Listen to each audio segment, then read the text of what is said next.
Varicose veins కి సరైన చికిత్స కోసం సంప్రదించండి ఎవిస్ హాస్పిటల్.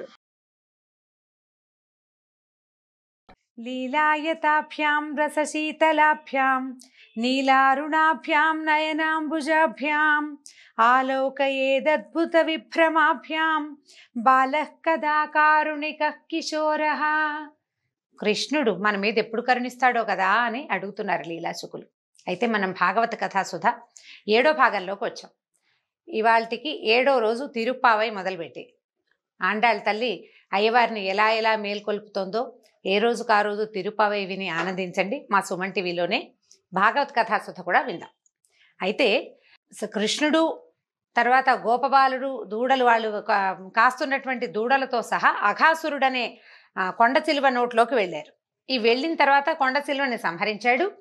వీళ్ళంతా బయటకు వచ్చేసారు. ఈ బయటకు వచ్చేసి ఇంటికి వెళ్ళిపోయారని చెప్పుకుంటున్నాం. అయితే ఈ వ్యవహారం ఇది ఏమిటి? అఘాసురుణ్ణి కృష్ణుడు సంహరించింది 5వ ఏటైతే 6వ ఏట గోపబాలుడు అందరికీ చెప్పారట ఒక సర్పాన్ని కృష్ణుడు సంహరించాడు అని. పరీక్షిత్ మహారాజు ఆశ్చర్యపోయాడు. సుఖమహర్షి, నీవు నా గురువి, శిష్యుల సందేహాలు గురువులు ప్రేమతో తీరుస్తారు.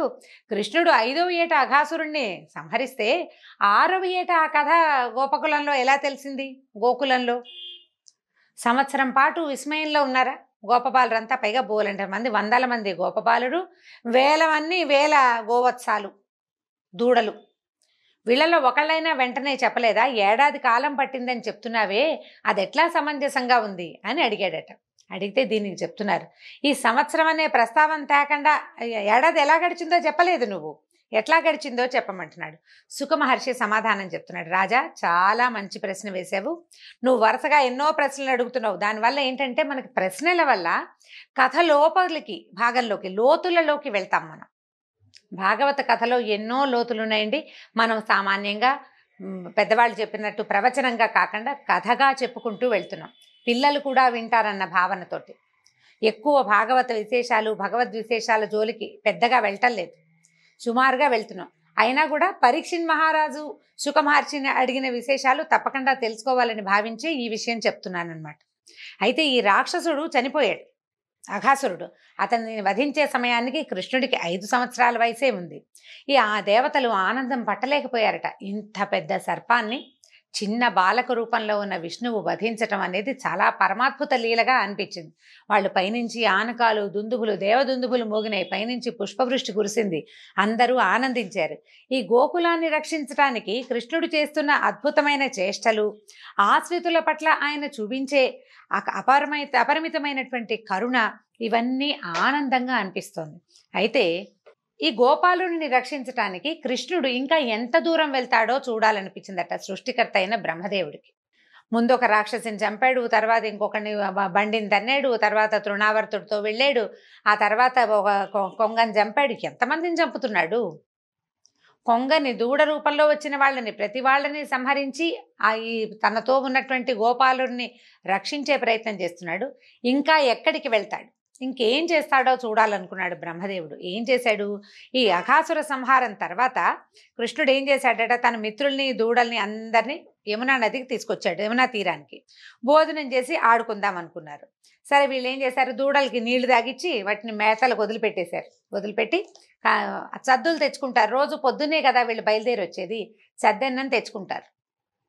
బాగా ఎండెక్కే వేళకి ఇంటికి వెళ్ళిపోతారనమాట. లేదా ఎండెక్కి చల్లబడే వేళకి పొద్దుటికి 1 మూట, మధ్యాహ్నానికి 1 మూట కూడా కడతారు. వీటి పొద్దున్నే వచ్చేసేటప్పుడు సద్దెన్నాలు మూట కట్టి తెచ్చుకున్నారు.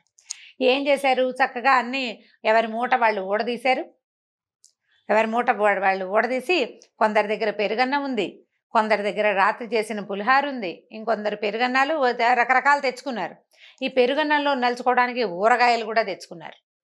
మరి పెరుగన్నం ఒట్టిగా తింటే డెక్క పట్టేస్తుంది, తప్పకుండా నలుచుకుందుకు ఏదైనా కావాలి.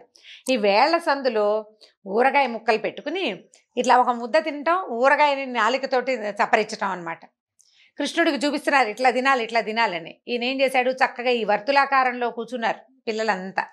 బ్రహ్మదేవుడు చూస్తున్నాడు కృష్ణుడు ఎట్లా ఉన్నాడా అని. ఈయన వేణువును ఏం చేశాడు, ఫ్లూట్ ఊదుకుంటూ తిరుగుతుంటాడు. వేణువుని గురించి మళ్ళీ చెప్పుకుందాం ఇంకొకసారి. ఆ వేణువుని నడుంకున్న దట్టిలో దూపాడు. కొమ్ము బూరాన్ని బెత్తాన్ని సంకలో పెట్టుకున్నాడట. బూరా ఊదాలి, ఎవరెవరు ఎక్కడున్నారో పిలుపు కోసం. ఆ బూరా ఊదంగానే అందరూ పలుకుతారు. అక్కడి నుంచి ఈ దూడల్ని తోలడానికి చిన్న బెత్త ఉంది, ఎడం చేతిలో సంకలో పెట్టుకున్నాడట. అరిచేతిలో పెరుగన్నం తెల్లగా, అక్కడి నుంచి వేళ్ల మధ్య ఎర్రటి ఊరగాయ పెట్టుకుని తింటున్నాడు. ఈ బాలుడందరూ ఒకళ్ళ చేతుల్లోది ఒకళ్ళు లాగేసుకుంటున్నారు. ఒరే నీ ఊరగాయ బాగుంది, మీ ఇంట్లో బాగుంటుంది, మీ అత్తయ్య బాగా చేస్తుంది, ఇట్లా మాట్లాడుకుంటూ ఆ ఒకళ్ళ దాంట్లోంచి ఒకళ్ళు తీసుకుంటున్నారు. చద్దెన్నాలు ఎంగిలన్నాలు తింటున్నాడు కృష్ణుడు వీళ్ళతో పాటు. ఈయన అరచేతిలో ఉన్నది ఎంత బాగుందో అనగానే ఇంకొక పిల్లవాడు ఏది ఏది నాకు చూపించు అంటే ఈయన ఇప్పటిదాకా ఈయన ఆస్వాదించిన ఊరగాయ రుచి ఇంకో పిల్లాడు ఆస్వాదిస్తున్నాడు. ఇలా ఎంగిళ్లతోటి పెరుగన్నాలు చద్దన్నం తింటును కోలాహలంగా ఉన్నటువంటి కృష్ణుడిని చూసి ఏమనుకున్నాడు ఆయన? పవిత్రమైన యజ్ఞభాగాలు స్వీకరించే శ్రీమన్నారాయణుడు సద్దన్నం తింటున్నాడు, అది కూడా బాలురు, మానవ బాలురు, వాళ్ళ ఎంగిలి. ఎంత చిత్రమో అనిపించిందట. పైగా అవి తింటుంటే ఎలా ఉందంటే అది ఏదో స్వర్గారోహణ చేస్తున్నంత సంతోషంగా నవ్వుతున్నాడు ఆయన. ఈ పెరుగన్నం చద్దన్నం తింటుంటే ఎంత ఆనందంగా ఉందో, ముద్ద ముద్దకి ఆస్వాదిస్తున్నాడు, ఎంత బాగుందో అని లొట్టలేస్తున్నాడు. ఎంగిలన్నం తీసుకుని తింటున్నాడు. దేవతలందరూ ఆశ్చర్యంగా చూస్తున్నారు. ఈయనకి యజ్ఞానికి అధిపురుషుడు విష్ణువే. యజ్ఞంలో వేసినవన్నీ విష్ణువుని చేరతాయి. యజ్ఞానికి మొట్టమొదటి ఆవిర్భోక్త సాక్షాత్ శ్రీమన్నారాయణుడు. అటువంటి వాడు ఈ భూలోకంలో ఒక బాలక రూపధారి అయి ఈ మానవుల తాలూకు పిల్లల ఎంగిళ్ళు తింటూ వీళ్లతోటి సంతోషంగా ఉన్నాడని ఆశ్చర్యంగా చూస్తున్నారు. ఇంతలో వీళ్ళ చుట్టుపక్కల ఉన్న దూడలు కనపడలేదు, దూరంగా పోయినాయి. ఈ పిల్లలు కంగారు పడి ఆ చద్దన్నం వదిలిపెట్టి లేవబోయేసరికి కృష్ణుడు ఏమన్నాడు? ఈ పెరుగన్నం చేతిలో పెద్ద ముద్దుంది, ఇవి ఆవకాయ ఊరగాయ వేళ కింద సందులో 2 వేల సందుల్లో 2 రకాల ఊరగాయలు పెట్టుకున్నాడు. ఉండండి నేను చూసొస్తానని ఏం చేశాడు? ఈ ఎంగిల్ చెయ్యి ఎంగిల్ మూతితోటే లేచి బయలుదేరాడు. వెళ్తున్నాడు ముందుకి. ఈ కనపడలేదు. ఇంకా కాస్త దూరంగా వెళ్ళేసరికల్లా ఎప్పుడైతే ఈ పిల్లలకి ఉన్న కొన్ని దూడలకి కృష్ణుడు దూరం అవ్వగానే ఏం చేశాడు? బ్రహ్మ తన ప్రభావంతో ఈ పిల్లలని దూడలని మాయం చేసేసాడు. ముందుకు వెళ్ళిన కృష్ణుడికి అక్కడ దూడలు కనపడలేదు, వెనక్కి వచ్చి చూస్తే తన మిత్రులు కనిపించలేదు, పిల్లలు కూడా లేరు. సర్వజ్ఞుడైన కృష్ణుడికి ఇదంతా బ్రహ్మమాయ అని తెలిసింది. ఇప్పుడు ఏం చేయాలి? తను ఏం చేయాలా అనుకున్నాడు. తను తలుచుకున్నంత మాత్రం చేతే ఆ పిల్లల్ని బ్రహ్మమాయ నుంచి విడిపించి తెచ్చేసుకోగలడు. కానీ సత్యలోకం నుంచి దిగొచ్చాడు బ్రహ్మ తన సంగతి ఏమిటో చూడ్డానికి. ఈ కృష్ణుడు ఎంత దూరం వెళ్తాడో, ఈ కృష్ణమాయ ఏమిటో, ఆయన ఎలా ఇక్కడ తన లీలలతో ప్రవర్తిస్తున్నాడో చూడాలని స్వయంగా సత్యలోకం నుంచి బ్రహ్మదేవుడు వచ్చేస్తే ఆయన సరదా ఎందుకు పోగొట్టాలి? భగవంతుడు ఎవ్వరి సరదాలు పోగొట్టడు. ఈ బ్రహ్మదేవుడు సరదా పోగొట్టకుండా ఉండడానికి ఏం చేశాడు? ఆయన ఎంత అత్యద్భుతమైనది చేశాడు చూడండి. బ్రహ్మమాయ తొలగించటము పనికి వద్దనుకున్నాడు.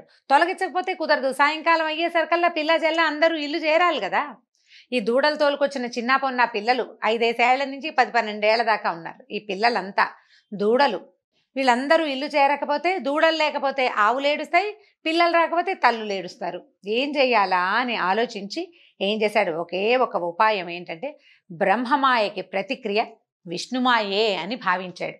అందుకని ఏం చేశాడు? అటు విధాతకి వేడుక కలిగించాలి, గోకులంలో అందరినీ హాయిగా సంతోషంగా ఉంచాలి. అందుకని ఏం చేశాడు? జగత్ సృష్టికర్త అయిన కృష్ణుడు వెంటనే తానే వందలాది గోపబాలురుగా మారిపోయాడు. తానే వేలాది లేగదూడలైపోయాడు. ఎందరు బాలురు ఉండాలో అందరూ, ఎవరి ముక్కు ఎవరి మొహం ఎవరి మూతి వాడిదే, అదే రూపం అదే రంగు అదే గంతుతోటి ఆ బాలుడైపోయాడు. ప్రతి బాలుడి రూపము తనే ధరించాడట కృష్ణుడు. సరిగ్గా ఆ రోజు ఎవరెవరు ఏ వస్త్రాలు ధరించి వచ్చారో, ఎవరు ఎలాంటి సెలగోల ఎలాంటి కర్ర ఎలాంటి కట్టె పుచ్చుకొచ్చారో అవే రకాలతోటి ఏమీ మార్పు లేకుండా వాళ్ళు తెచ్చిన కొమ్ము బూరాలు, వాళ్ళు తెచ్చిన బెత్తాలు, ఎవరు ఏ చద్దన్నం తింటుండగా మాయమయ్యారో అదే చద్దన్నం ముందు పిల్లలు ప్రత్యక్షమయ్యారు. ఆ పెరుగన్నము ఆ ఊరగాయ ముక్కలతోటే కృష్ణుడు తయారయ్యాడు. అందరూ తయారైపోయారు. అయిన తర్వాత ఏముంది? లేగదూడలు, మొత్తం లేగదూడలని ఎన్ని మాయమయ్యాయో అన్నీ వచ్చేసాయి. అన్ని లేగదూడలు అవే. ఏ దూడకి ఏ రంగో, ఏ దూడకి ఎక్కడ ఏ మచ్చ ఉందో, కొన్నిటికి ముఖం మీద మచ్చ ఉంటుంది, కొన్నిటికి వీప్ మీద మచ్చలు ఉంటాయి, కొన్నిటికి కాళ్ళ దగ్గరే బ్రౌన్ కలర్ కనిపిస్తుంది, కొన్ని మొత్తం అంతా బ్రౌన్గా ఉండి కపిల గోవులు, ముఖం మీద మాత్రం శ్రీవత్సమలే చిన్న తెల్ల మచ్చ ఉంటుంది. అట్లా ప్రతి దూడ దాని స్వస్వరూపంతో ప్రవర్తిల్లేలాగా వచ్చేసాడు. మొత్తం కృష్ణ రూపాలు. అక్కడి నుంచి సర్వం విష్ణుమయం అయిపోయింది. ప్రపంచమంతా విష్ణుమయమే, విశ్వమంతా విష్ణుమయమే. విష్ణువు కానిది ఏది లేనే లేదు. ఆ వాక్యాన్ని ప్రత్యక్షంగా నిరూపిస్తున్నట్టుగా స్వామి తనే దూడలుగాను గోపబాలురుగాను మారిపోయాడు. సరే తనే తనలో మరి ఇప్పుడు ఇంతమంది పిల్లలు కూర్చుంటే తనే మాట్లాడుకుంటున్నాడు తనతో మాట్లాడుకుంటూ తనే అందరి బదులు చద్దెన్నాలు తిన్నాడు. తర్వాత తనతో తనే ఆడుకున్నాడు. ఈ పిల్లలందరితోటి మరి ఆడుకుంటున్నాడు కదా, అందరితోటి తనే అందరిగా అయ్యి ఆటలాడాడు. తర్వాత సాయంకాలం అయ్యేసరికల్లా ఈ గోపబాలుడుగా గోవత్సాలుగా ఉన్న తనను తాను అదిలించుకుంటూ తనని తాను తోలుకుంటూ రేపల్లెకి చేరాడు. వ్రజం చేరిపోయేసరికల్లా ఏ తల్లి బిడ్డ ఆ తల్లి ఇంట్లోకి వెళ్ళిపోయాడు యథాప్రకారం. ఏ గోశాలలో ఏ దూడ ఉండాలో ఆ గోశాలలోకి ఆ దూడలు వెళ్ళిపోయినాయి. అక్కడ కట్టేశాడు. అందరూ తల్లులకి దూడలు ఆవులకి ఏమి తల్లులు సాయంత్రం అయ్యేసరికి నాయనా వచ్చావరా, ఎండలో తిరిగావా, మొహం మాడిపోయిందేమి, అన్నం సరిగ్గా తినలేదా, నీ అన్నం ఎవరైనా లాగేసుకున్నారా, మొహం నల్లగా పెట్టుకున్నావు ఎందుకురా, ఎవరైనా కొట్టారా, ఇలా రకరకాల ప్రశ్నలు వేస్తాం మనం. స్కూళ్ళ నుంచి వచ్చిన పిల్లలకి 100 ప్రశ్నలు సంధిస్తాం. ఎండలో ఈ గొడ్లను తోలుకుని బుడ్డాళ్ళని ఏమనాలి, వాళ్ళని ఇంకా బోల్డ్ ప్రశ్నలు వేయాలి. ఏ తల్లికి ఆ తల్లి ప్రశ్నలు వేసుకున్నారు, పిల్లల్ని తీర్చారు, స్నానాలు చేయించారు, ఏదో మొహాన్ని బొట్టు పెట్టి ఎవరికి వాళ్ళు అన్నాలు తినిపించుకునే ప్రక్రియలో పడ్డారు. దూడలు తల్లుల దగ్గరికి పరిగెత్తినాయి. ఆవులు పొదుగుల నుంచి వాటంతటా పాలు స్రవిస్తూ దూడల్ని ఆనందంగా, నాకు పొద్దు నుంచి దూడని మరి ఆనందంగా ఉంటుంది కదా ఆవుకి, ఇలా అందరినీ సంతోషపెట్టాడు. ఆ రోజు నుంచి ప్రతిరోజు ఉదయం బయలుదేరి దూడలై అడవిలో పచ్చికమేసి గోపబాలురై ఆ దూడల్ని మేపి సద్దులు తిని ఆడుకుని యమునా నదిలో ఈతలు కొట్టి సాయంత్రం అయ్యేసరికి ఇల్లు చేరేవాడు కృష్ణ పరమాత్మ. ఈ వందలాది గోపబాలుడు వేలాది గోవత్సముల రూపంలో ఆయనే చేశాడు ప్రతిరోజు. అదే ఈ క్రమంలో ఎలా అయిందంటేట, ఈ భగవత్ స్వరూపమే ఈ రకంగా బాలుర రూపంలో గోవత్సాల రూపంలో ఉండేసరికి తల్లులకి పిల్లల మీద అపారమైన ప్రీతి పెరిగిపోయిందట. ఒక క్షణం పిల్లాడు అటు ఇటు కనుమరుగైతే ఒక సహించలేని తనం వచ్చేసింది. ఆవుల పాలు విపరీతంగా పెరిగిపోయినాయట. అసలు ఆ దూడల్ని వదిలిపెట్టలేనట్టుగా అయిపోయినాయి.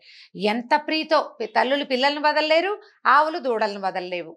సాక్షాత్ భగవత్ స్వరూపం అవడం వల్లే ఇది సంభవించిందనమాట.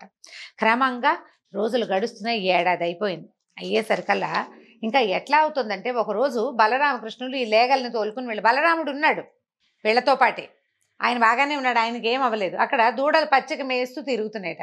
పక్కనే ఉన్న గోవర్ధన పర్వతం మీదకి గొడ్లను తీసుకెళ్తారు, ఆవుల్ని అక్కడికి తీసుకెళ్తారనమాట. వాటిని పెద్దవాళ్ళు మేపుతారు, పిల్లలు కింద పచ్చిక బయళ్ళల్లో ఉంటారనమాట. ఈ పైన కొండ మీద ఉన్న ఆవులకి కింద ఉన్న దూడలు కనిపించేసరికల్లా దూడల్ని చూసేసరికి ఇంకా ఆగలేక అవి పైనుంచి కొండ మీద నుంచి దిగి పరిగెత్తుకుంటూ వచ్చేసింది. ఈ గోపాలకురైనటువంటి పెద్దవాళ్ళు చాలామంది ఉన్నారు, వాళ్ళు అసలు ఆపలేకపోయారట ఆవుల్ని. అంత పరిగెత్తుతున్నా ఎందుకో సాయంకాలం అయ్యేసరికి ఎట్లాగో దూడలు స్థిమితంగా ఉంటాయి, ఆవులు అవి పరిగెత్తవు దూడల కోసం. అంత స్థిమితంగా ఉండే గోమాతలు ఎందుకంత ఉత్సాహపడి ఉద్రేకపడి తమ వత్సాల కోసం పరిగెడుతున్నాయో వాళ్ళకి అర్థం కాలేదు. వాళ్ళు ఆపలేకపోయారు. కృష్ణుడు బలరాముడు చూస్తూనే ఉన్నారు. ఈ పరిగెత్తుకుంటూ కిందకు వచ్చిన ఆవులు ఈ దూడలకి పాలిస్తూ ఆ దూడల దగ్గరికి పరిగెత్తుకుంటూ వెళ్ళిపోయినాయి అనమాట పాలు ఇవ్వడానికి. వాటిని ఏముంది, ఆవులు దూడని పరామర్శించే పద్ధతి ఏమిటంటే నాలుగుతో నాకి ఇది బాగుందా, సేఫ్గా ఉందా లేదో చూసుకుంటే. అందరూ ఆశ్చర్యపోయారు. సరే, అక్కడి నుంచి ఆ పైనుంచి గోపాలుడు కూడా దిగొచ్చారు. ఆవులు వచ్చేసారు కదా, ఆవులతో పాటు గోపాలుడు దిగొచ్చి కింద తమ పిల్లలు కనపడేసరికల్లా ప్రతి తండ్రి తన పిల్లాన్ని కావలించుకుని సంవత్సరం తర్వాత కనపడ్డవాడిని చూసినట్టుగా ప్రేమగా కావలించుకుంటారు. పొద్దునే వెళ్ళారు పిల్లలు.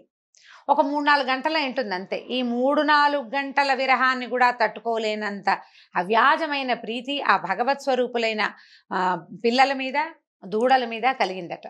అయితే ఈ బలరాముడికి ఆశ్చర్యం వేసింది. ఇదేదో మాయలా ఉంది, ఇలా ఎప్పుడూ జరగలేదు.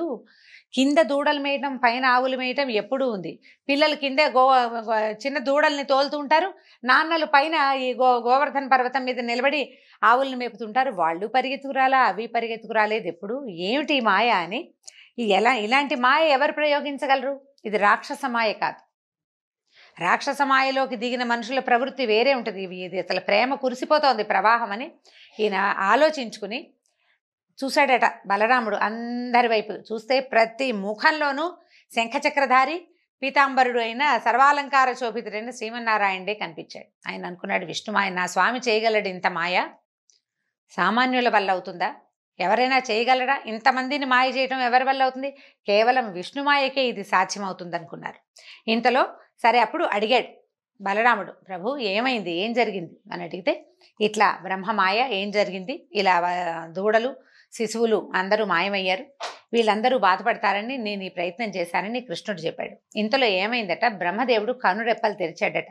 బ్రహ్మగారి ఒక కనురెప్పపాటు మానవుల కాలంలో సంవత్సరం అటండి. ఆయన కళ్ళు మూసుకున్నాడంతే. కళ్ళు తెరిచి చూసేసరికల్లా మనకి ఒక ఏడాది అయిపోయింది. మొదటి భాగంలో ఏమిటంటే ఈయన ఎదురుగుండా గోపబాలురు అన్నం తింటున్నారు, దూడలు పచ్చిక మేస్తున్నాయి.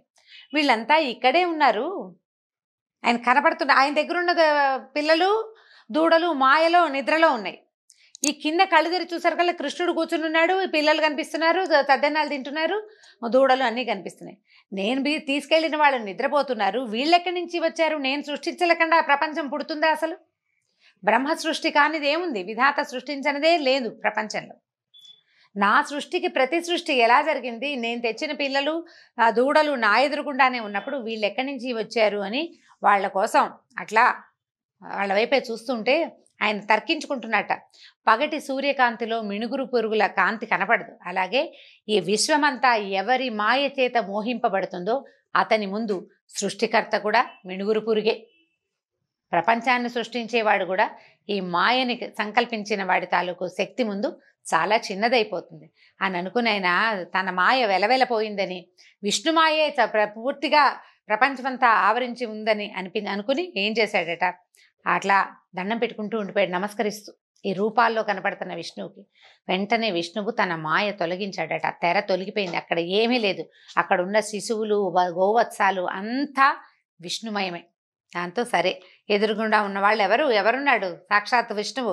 మేఘశ్యామల వర్ణుడు, పచ్చని పట్టు వస్త్రం కట్టుకుని 4 చేతుల్లో శంఖచక్ర గదాపద్మాలు ధరించి, వక్షస్థలం మీద శ్రీవత్స చిహ్నంతో, అమూల్య రత్నాభరణాలతో, ఆపాద పర్యంతము వనమాలతో చిరునవ్వులు చిందిస్తూ ఈ వందలాది వేలాది ప్రాణుల యందు నిలబడి కనిపించాడు.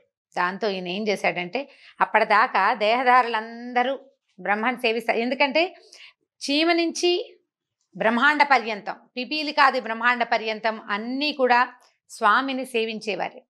సృష్టించేవాడు బ్రహ్మ అనేది నియమం ప్రకారమే మనకు తెలుసు. కానీ ఆయన తలుచుకుంటే ఆ సృష్టికి ప్రతి సృష్టి భగవంతుడు అవలీలగా హేళగా చేయగలడని బాల రూపంలోనే ఆయన నిరూపించాడు. సరే, అక్కడి నుంచి ఆ పరమాద్భుతమైన ఈ విషయాన్ని చూసి ఈ స్వయంభువైన ఈ బ్రహ్మదేవుడు చిత్తరువుగా నిలబడ్డాడు. తర్వాత ఒక క్షణమాగి తేరుకుని హంసవాహనం నుంచి దిగి 4 తలలు నేల కంటేలాగా కృష్ణుడికి దండం పెట్టాడు. పెట్టి, నాయన నిన్ను పరీక్షించటం నా ఉద్దేశం కాదు, నిన్ను తెలుసుకోవాలనుకున్నాను అంతే అని చెప్పి అపరాధం క్షమించమని అడిగాడు. దూడలు బాలురు ఏడాది క్రితం ఎక్కడ ఉన్నారో వాళ్ళని అక్కడికే వచ్చేలాగా చేసేసాడు. అప్పుడే మూటల్లోంచి తీస్తున్న పెరుగన్నము, ఆవకాయన్నము, పులిహార, చద్దన్నాలు అన్నీ సేమ్ డిటో అలాగే ఉన్నాయి, ఏమీ మార్పు లేదు. సంవత్సరం గడిచిందని బలరామకృష్ణులకి మాత్రమే తెలుసు, మిగిలిన బాలుడికి ఎవ్వరికీ తెలియదు. ఇక దూడల్ని వెతికి అంత తొందరగా వచ్చేసావు, క్షణంలో దూడలు తోలుకొచ్చేసావు కృష్ణ, నువ్వెంత చురుకో, నీలాగా చేయగలిగేవాడు ఎవడూ లేడు అని చెప్పేసి అందరూ పిల్లలంతా అనుకున్నారు. నువ్వు ఇప్పుడే రావు, నువ్వు వచ్చే లోపల నీ పెరుగన్నం తినేద్దాం అనుకున్నాము, నీ పెరుగన్నం కూడా మేమే తినేద్దాం అనుకున్నావు, యశోదమ్మ పెరుగన్నం చాలా బాగా కడుతుంది, కానీ నువ్వు మాత్రం భలే వచ్చేసావు, అన్నం మీద మోహంతో వచ్చేసావు అనేసి నవ్వుద్దు ఏడిపించారు అందరూ. అవునన్నాడు. 5-6 సంవత్సరాల పిల్లవాడు ఎట్లా స్పందిస్తాడో అలాగే స్పందించాడు కృష్ణుడు. అక్కడి నుంచి, రారా నీ చేతిలో అన్నం ముద్ద కూడా అలాగే ఉంది, దూడలు తోలుకొస్తూ అన్నం తినడం మానేసావు, తిను మీ అమ్మకి ఆకలిస్తుందని ఆ చేతిలో ఉన్న అన్నం తినిపించారు. ఆవకాయ ముద్దలు అందరూ పలుచుకుని తిన్నారు. హాయిగా ఆనందంగా తిని ఆడుకుని సాయంకాలం చీకటి పడే వేళకి అందరూ బృందావనానికి తిరిగి వచ్చేశారు.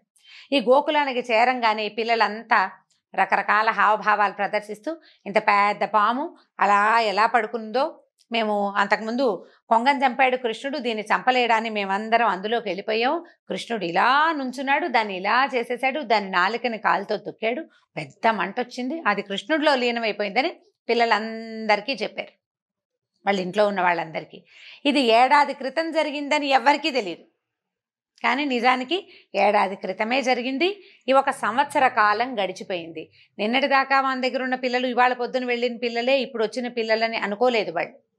అది ఇప్పుడే జరిగిందని తల్లిదండ్రులు మొత్తం గోకులంలో ఉన్న వాళ్ళంతా భావించారు. ఆ తర్వాత ఈ సుఖమహర్షి పరీక్షిత్తుకి సందేహం ఇలా తీర్చాడనమాట. ఈ ఏడాదికి కృష్ణుడికి 5 నుండి 6 సంవత్సరాలు వచ్చినాయి అని చెప్పారు. దీంతో ఈరోజు భాగవత కథాసుత సమాప్తం. వచ్చే భాగంలో మరిన్ని కొత్త కథలతోటి కలుసుకుందాం. నమస్కారం.